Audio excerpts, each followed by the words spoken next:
ஓஹோ! அப்ப இதுதான் விஷயமா? நேத்து இந்தியாவோட ரிசல்ட் வந்துட்டு யாருக்குமே பிடிக்கலங்க. சாம்பியன் ட்ரோஃபி நியூசிலாண்டோட தோத்தா ஈஸியா ஆர்எஸ்ஏ சவுத் ஆப்பிரிக்காவ ஈஸியா பீட் பண்ணிட்டு ஃபைனல் போயிருக்கலாம். எதுக்குடா தேவையில்லாம இவிங்களே தேர் இழுத்து தெருவுல விட்டாய்ங்கன்னு மிகப்பெரிய விமர்சனம் இன்ன வரை போய்க்கிட்டு இருக்குங்க. அதாவது நியூசிலாந்து ஜெயிச்சிருக்காங்க. ஜெயிச்சிருக்க கூடாது. இப்ப ஜெயிச்சதுனால பலம் வாய்ந்த அதாவது உங்களுக்கே தெரியும் வேர்ல்டு கப் போன்ற மிகப்பெரிய தொடர்ல வந்துட்டு ஆஸ்திரேலியா அலற விட்டுருவாங்க என்றே சொல்லாங்க. நைய புடைச்சிருவாங்க. இத போஸ்ட் மேட்ச் பிரசன்டேஷன்ல வெளிப்படையா மென்ஷன் பண்ணியிருந்தாரு நம்ம ரோஹித் சர்மா. தெரிஞ்சே தாங்க நாங்க மிகப்பெரிய பாதாளத்தில் விழுந்துட்டோம். இருந்தாலும் அந்த பாதாளத்தில் இறங்கி பார்த்துருவோம். இறங்கி சண்டை செஞ்சு வீரனை ஜெயிச்சு அந்த சாம்பியன் ட்ராஃபியை வின் பண்ணுறதா எங்களுக்கு மிகப்பெரிய கெத்துன்னு வாய் சவுடால் பேசிட்டாருங்க. ஆனால் ஆஸ்திரேலியா பயிலுக வாயை உடைச்சிருவாங்க. ஏன்னா மிகப்பெரிய இந்த மாதிரி தொடரில் வந்துட்டு அவங்க கன் மாதிரி விளையாடுவாங்கன்னு வைங்களா. கண்ணிலிருந்து தோட்டா பறக்கிற மாதிரி விறு விறு விறு விறுன்னு சிக்ஸர் பவுண்டரி போகும் அண்ட் விக்கெட் எடுப்பாங்க. பட் இருந்தாலும் அதை இந்தியா எப்படி சமாளிப்பாங்க அது குறித்து ஒரு வீடியோ போட்டிருக்கேன். நீங்கள் பார்க்கலனா பாருங்கள். ஒரு முக்கியமான மாற்றம் டீம் இந்தியா பண்ணியிருக்காங்க பிளேயிங் லெவலில். ஓகேவா, ஒரு பிளேயருக்கு இன்ஜுரி ஆயிருக்கு அண்டு சேம் டைம் அதாவது சிந்திச்சு தான் செயல்பட்டிருக்காங்க இந்திய டீம் மேனேஜ்மெண்ட். ஓகேவா, அதாவது துபாயில் டுமாரோ செமிஃபைனல் முதல் மேட்ச் வந்துட்டு ஆஸ்திரேலியா வர்சஸ் இந்தியா மோதுற மாதிரி இருந்தது. இந்த மேட்ச் வந்துட்டு ஃபுல்லாக கம்ப்ளீட் ஆகுமான்னு கேட்டிங்கன்னா கிடையாதாமாங்க. அங்கே உள்ள வானிலை ரிப்போர்ட் என்ன சொல்லப்படுகிறது என்றால் டெஃபினட்டாக மழை 70% பெய்யக்கூடும் என்று ஒரு முக்கியமான செய்தி வந்திருக்கு.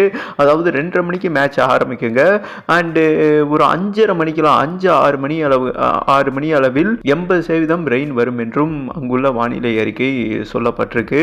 இந்த சூழலில் அதாவது மிதமான கனமழை பெய்யக்கூடும் என்று அங்கே அறிக்கையை விட்டுருக்காங்கன்னு வைங்களேன். ஓகே, இப்போ இந்த சூழலில் மழை வந்து மேட்ச் நடக்கலைன்னா ரிசர்வ் டே போகுமா ப்ரோ? என்ன ரூல்ஸ் ப்ரோ? ஐசிசியோட புதிய ரூல்ஸ் என்ன ப்ரோ அப்படின்னு கேட்டிங்கன்னா ரிசர்வ் டே டெஃபினட்டாக இருக்குது. அதாவது மேட்ச் நடக்கலை, மழை வந்து மேட்ச் நடக்கலை, டாஸ் போட்ட பிறகு மேட்ச் நடக்கலை, ஒருவேளை 20 ஓவர் இந்தியா விளையாண்டுக்கிட்டு இருக்காங்க, இல்லை 10 ஓவர் விளையாண்டுக்கிட்டு இருக்காங்க, அப்போ மழை வந்து மேட்ச் ஸ்டாப் ஆச்சுன்னா அப்படியே மார்ச் 6ஆம் தேதி மாற்றி விட்டுருவாங்க. ஓகேவா, எங்கே முடிஞ்சதோ அங்கேருந்து ஆரம்பிக்கும். இப்போ 10 ஓவரில் கம்ப்ளீட் பண்ணியிருந்தாங்கன்னா மார்ச் 6ஆம் தேதி அதே 10 ஓவரில் ஸ்டார்ட் ஆகுங்க.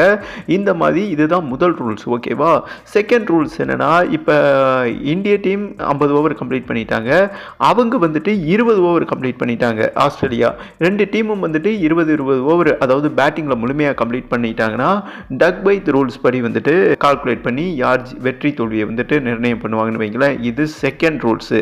ஓகே, இதெல்லாம் நடக்காமல் தொடர்ந்து அங்கே ஒரு 3 நாள் மழை பெய்யக்கூடும்னு சொல்லப்பட்டிருக்குங்க வானிலை அறிக்கை. அப்படி ஒருவேளை மழையே வந்து மேட்ச் டோட்டலாக நடக்கல, கொலாப்ஸ் ஆயிடுச்சு அப்படின்னு ஒரு செய்தி வரும் பட்சத்தில் யார் வெற்றி பெறுவாங்கன்னா இங்கே தான் அந்த பாயிண்ட் டேபிள் வந்துட்டு பேசப்பட்டிருக்கு என்றே சொல்லாங்க. பாயிண்ட் டேபிளில் ஏ குரூப் பி குரூப் இருக்காங்க இல்லையா, 2 குரூப்பாக தூக்கி போட்டிருந்தாங்க பிரித்து. யார் முதல் பிளேஸில் இருக்காங்களோ, இப்போ ஏ குரூப்பில் இந்தியா முதல் பிளேஸில் இருக்காங்க, இப்போ பி குரூப்பில் ஆஸ்திரேலியா செகண்ட் பிளேஸில் இருக்காங்க. அது நமக்கு ஒரு மிகப்பெரிய அட்வான்டேஜ். இப்போ ஏ குரூப்பில் டீம் இந்தியா தானே முதல் பிளேஸில் இருக்காங்க, அவங்க டைரெக்டாக ஃபைனல் போயிடுவாங்க என்றும் ஒரு முக்கியமான செய்தியை வந்துட்டு ஐசிசி ரூல்ஸில் இருக்குது. ஓகேவா, இதனால் இந்திய ஃபேன்ஸ் அனைவருமே செம்ம ஹாப்பியாக இருங்க. மழை வந்ததுன்னா இந்தியாவுக்கு தான் மிகப்பெரிய சாதகம். 3 நாள் கனமழை பெய்யக்கூடும்னு சொல்லியிருக்காங்க துபாயில். இதெல்லாம் ஓவரால் கால்குலேட் பண்ணி தான் பாயிண்ட் டேபிளில் முதல் பிளேஸ் இருந்தால் தான் நம்ம ஃபைனல் போக முடியும்னு சொல்லிட்டு நியூசிலாண்டை வின் பண்ணியிருக்கலாம். ஓகேவா, அப்போ புரியல, ஆனால் இப்போ புரிகிறது என்றே சொல்லாங்க.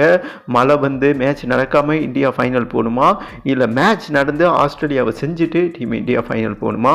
உங்களோட கருத்தை போட்டு விடுங்கன்னு சொல்லிட்டு வீடியோவை கம்ப்ளீட் பண்ணிடுறேங்க. ஆனால் ஓவரால் ஐசிசியோட ரூல்ஸ் இதுதான் என்பது குறிப்பிடத்தக்கது.